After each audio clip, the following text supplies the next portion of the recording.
Hello everybody and welcome to our fourth video of Overlooked October. This week's theme is found footage horror and we'll be looking at one of the most underrated movies of this subgenre. This was actually quite a hard decision for me because everybody knows that there is such a low budget spent on these found footage movies and yet they can make their money back real easily even if they flop. I know that this is a polarizing genre of horror because this type of filmmaking was everywhere in the late 2000s leading into the early 10s. And while there are a lot of mediocre films that only use found footage as a way to cut costs, there are some that utilize it to their advantage and are able to make good shot compositions. I know a lot of people who hated on this style a couple years back, but I was actually a huge fan of it. With films like The Blair Witch Project and a couple of Paranormal Activity films being able to creep me out, I really didn't mind found footage films. Then over the years, when there weren't many movies that dared to show us something believable or scary enough to the point where I could understand why this was seen as nothing but a gimmick. Luckily, the ones I enjoyed back then still hold up and I'm happy to revisit them anytime. Just like the one we'll be reviewing today, we'll be looking at The Bay.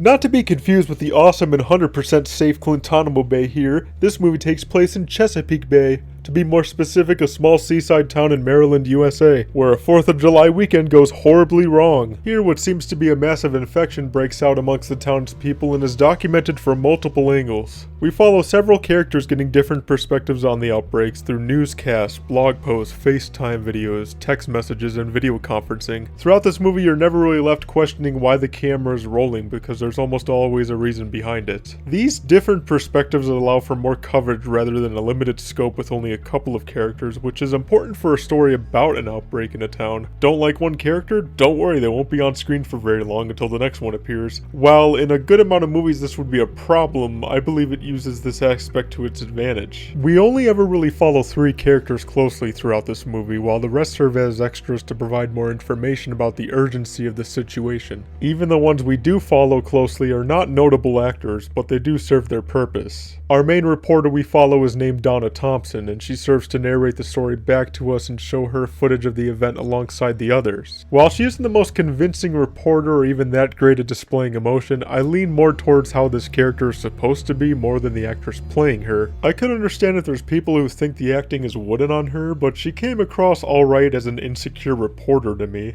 Honestly, why didn't anyone tell me my pants were too tight? Makes me cringe when I watch this now.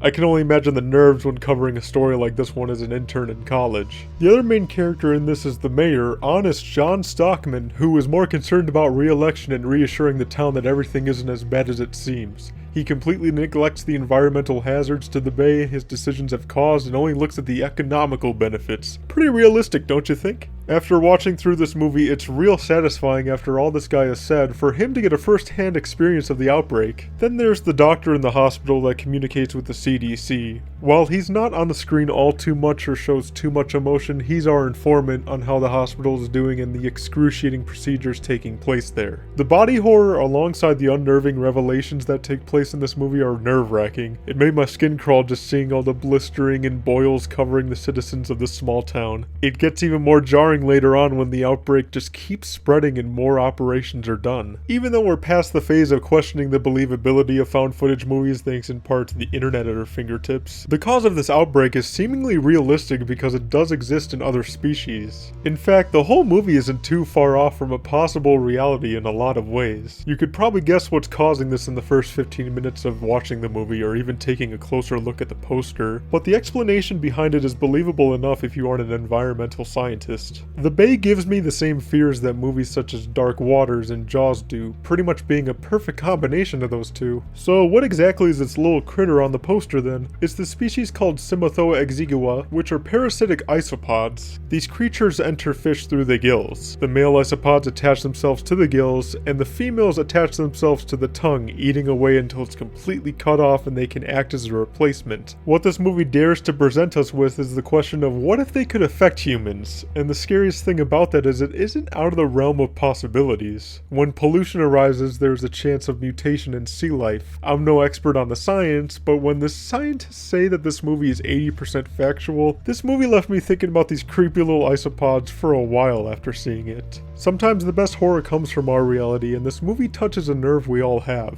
It's unsettling when a necessity for life becomes contaminated and humans are left helpless. Aside from this movie, there are plenty of real-life examples of this, unfortunately, and if you are in a small town where that is happening, help might take years to come. The Bay only takes place in the span of one day, but it still has a good amount of coverage of events in its 75-minute runtime. What if the outbreak was rapid like in the small town of USA? How would our modern-day media cover this story? What if someone was trying to cover it up? These are all great questions this movie poses when trying to compare it to reality. Its message of the potential hazards pollution could cause never feels preachy or ham-fisted. It just gives us hypotheticals while watching, which sometimes generates the most thought-provoking response from audiences. Now, while The Bay does have a great concept and generates some scares, it's not without its flaws. When making a found footage movie, there always is that main question of how believable is this movie? Even if it does deal with the paranormal or the unexplained, it needs to still have good acting, sound design, and make it seem like this could be actual footage from handheld devices. Unfortunately for The Bay, it does falter in some of these areas. While it did have serviceable acting and convincing enough camera work, the sound design on this was not good, and it took me out of the movie several times. There are moments where they use stock screaming sound effects, people that are standing far away or behind glass sound like they are at the same level as the person filming, and they chose to make these isopods squeak like mice whenever someone is near one on screen. The biggest detriment to a mockumentary is when the realism is lost. If you can easily ignore this, that's cool, but I just found that this aspect could have been done better as a lot of these sounds were thrown in the editing room.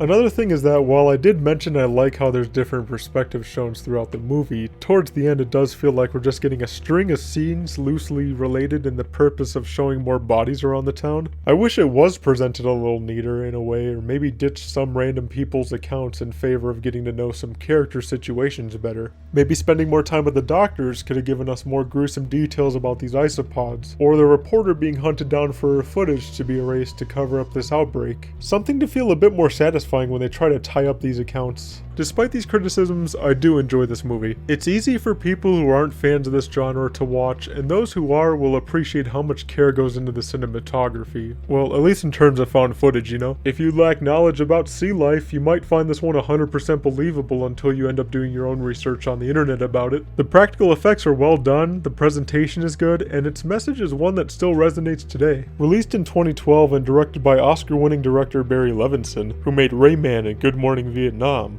The Bay had a budget of $2 million and only made back 1.5 at the box office. While this isn't a total box office bomb, I still feel like this deserves more exposure than other entries in the found footage horror for sure. This movie isn't one where I'm left feeling absolutely bored or bombarded with fake jump scares for a majority of the runtime, unlike other ones. This story takes some risks in its explanation, and it's cool to see that this director gets out of his comfort zone and tries something new with found footage. I recommend everyone give it a watch if you can handle it, and just remember, make sure to vote for me to be re-elected in this upcoming election as nothing bad ever happens here. Honest John? More like dishonest John. Thank you all so much for watching. Leave a comment down below telling me your thoughts about this movie if you've seen it. Please leave a like if you've enjoyed the video. Make sure to subscribe as we still have more to cover this October. Next week is a mystery video of a movie that I've been wanting to cover for years, so stay tuned for that. Once again, we thank you for spending part of your day here at Clintonimo Bay. And I'm serious, go vote for me.